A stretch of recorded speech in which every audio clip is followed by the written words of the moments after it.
bersaudara. Dilantik sang sultan menjadi Laksmana, pertahan negara, lindungi raja. Bismillahirrahmanirrahim. Assalamualaikum warahmatullahi wabarakatuh.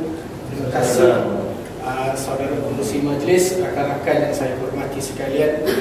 Hari ini saya ingin berkongsi tentang satu cerita seperti yang saya lafazkan di bait-bait kuridam sebentar tadi, tentang kisah legenda Hang Tuah.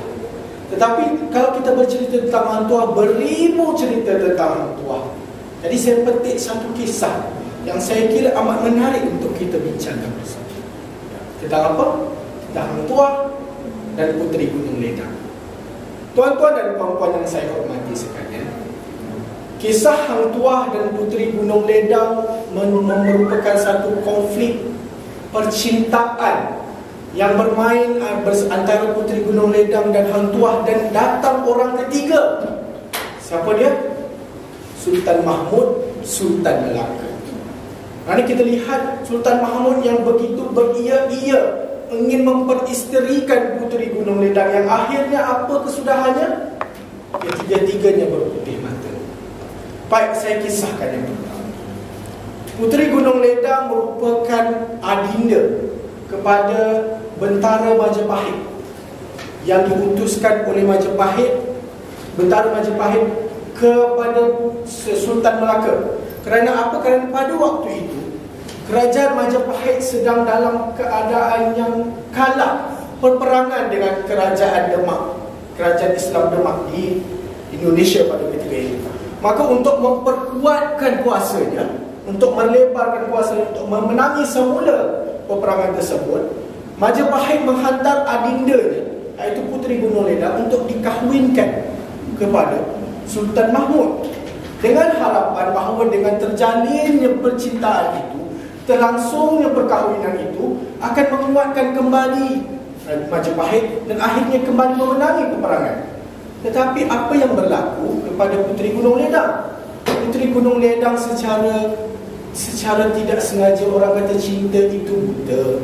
Sebenarnya Puteri Gunung Ledang ini telah jatuh cinta kepada Hang Tuah. Sejak bila? Sejak masa Hang Tuah datang bersama Sultan Mahmud ke Majapahit atas undangan Majapahit sendiri. Sewaktu itu telah timbulnya bibit-bibit cinta di antara Puteri Gunung Ledang dan Hang Tuah yang disimpan sendiri oleh Puteri Gunung Ledang. Maka dengan apabila dia dihantar untuk dikahwinkan dengan Sultan Mahmud, begitu galau hati Puteri Gunung Ledang. Maka ia pun begitu berduka cita, berduka lara, sehingga akhirnya Puteri Gunung Ledang melarikan diri dan menginap di puncak Gunung Ledang. Sultan Mahmud berasa kecewa dan begitu marah. Mengapa ianya tidak seperti yang kita inginkan? Maka dia setelah mengetahui Puteri Gunung Ledang melarikan diri ke puncak Gunung Ledang, Sultan Mahmud mengarahkan Hang Tuah, Tun Mamat dan Hang Setia untuk membawa rombongan peminangan baginda untuk meminang Puteri Gunung Ledang di puncak Gunung Ledang. Cuba kita bayangkan, Hang Tuah ini yang juga mempunyai hati, namun dia cinta kepada Puteri Gunung Ledang, terpaksa membawa rombongan peminangan sultannya sendiri untuk meminang Puteri Gunung Ledang. Apabila sepanjang perjalanan daripada kota Melaka ke puncak Gunung Ledang, Puteri Gunung Ledang ini sudah tahu bahawa rombongan peminangan ini diketuai oleh Laksmana Hang Tuah yang juga merupakan cinta hatinya. Begitu jugalah beliau juga begitu berduka cita. Dan akhirnya sepanjang perjalanan rombongan peminangan tersebut, pelbagai rintangan yang dihantar oleh Puteri Gunung Ledang kepada rombongan tersebut. Mereka diganggu sepanjang perjalanan mulai kuasa-kuasa mistik yang tidak mungkin dapat kita fikirkan pada hari ini. Maka apabila sampainya, tetapi dengan ketangkasan dan keperwiraan Laksmana Hang Tuah, dan begitu saktinya Laksamana Hang Tuah ini. Mereka dapat mematahkan serangan-serangan dan halangan-halangan yang dihantar oleh Puteri Gunung Ledang.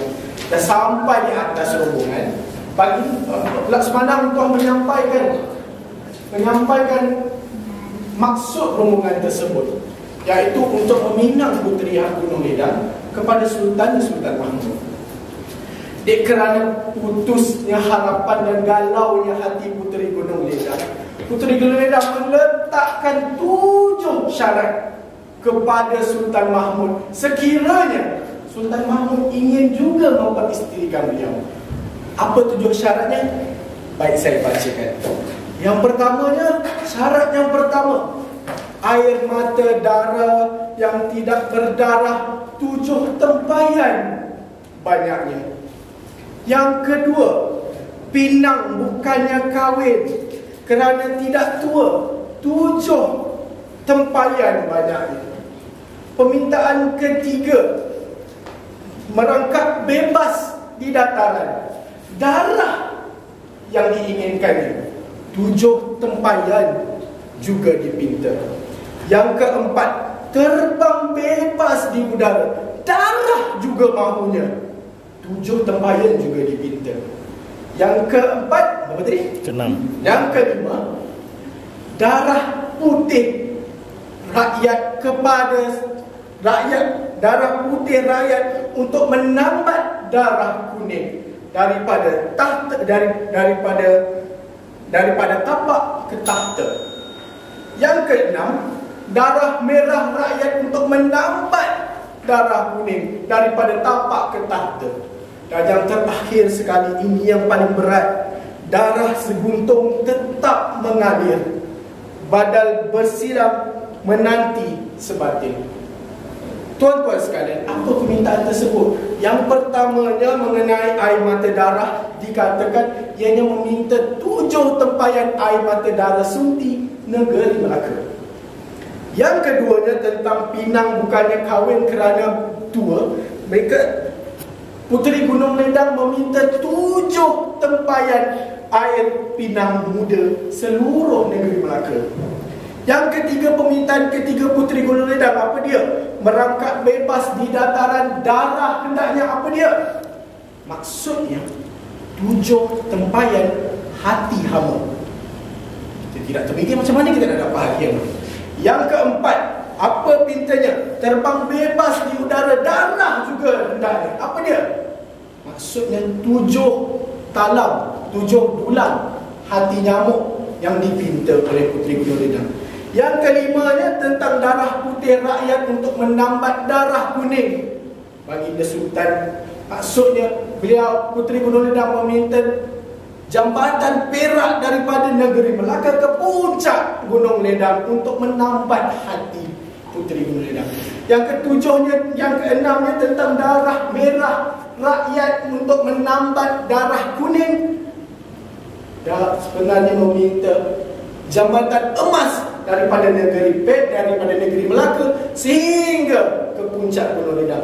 Dan yang terakhir yang saya katakan yang paling berat, Puteri Gunung Ledang meletakkan syarat bahawa beliau menginginkan darah putera Raja Sultan Mahmud. Tuan-tuan dan puan-puan sekalian, 7 syarat berkenaan akhirnya benar-benar 7 syarat berkenaan dipersetujui oleh Sultan Mahmud. Tetapi akhirnya kerana perasaan simpati terhadap putera rajanya, Puteri Gunung Ledang turun berjumpa dengan Sultan Mahmud untuk mengatakan tidak perlulah. Bahawa sebenarnya saya memang tidak ingin memperisterikan menjadi permaisuri tuanku. Akhirnya Puteri Gunung Ledang disumpah untuk terus menginap di puncak Gunung Ledang sehingga saya tak tahu pernah ada di hari ini. Tuan-tuan dan puan-puan sekalian, itulah cerita saya mengenai legenda Hang Tuah dan juga Puteri Gunung Ledang. Sekian, terima kasih.